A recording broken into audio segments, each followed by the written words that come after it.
សួរថាហេតុអីបានខ្ញុំញែកខួរក្បាលបេះដូងការប៉ັດញែកដើម្បីឲ្យយើងយល់ពីសារភាពយើងជាក់ស្ដែងថាតើខ្លួនយើងខួរក្បាលមិនបេះដូងមិនតែបើសិនជាបើយើងនិយាយអំពីចិត្តធៀបទាំងពីរនឹងផ្គុំចូលគ្នាខួរក្បាលបេះដូងការប៉ັດចិត្តតែមួយទេចិត្តតែមួយបានគេហៅថាចិត្តរងមាំ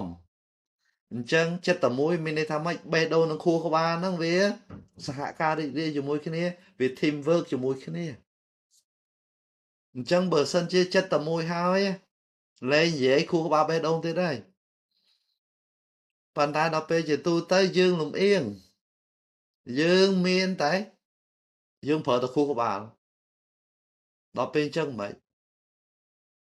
បេះដូងខួរក្បាលឆ្លោះគ្នាផ្លូវចិត្តយើងទន់សោយរហូតដល់មានជំងឺផ្លូវចិត្តអ្វីដែលជាបទពិសោធន៍នៅពេលដែល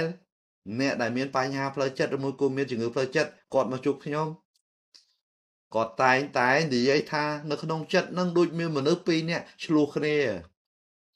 ប្រទីបតុងគ្នាអត់ត្រូវគ្នាទេហើយអញ្ចឹងទៅគាត់ថាហត់ចិត្តណាស់ហើយដល់ពេលមួយទៀត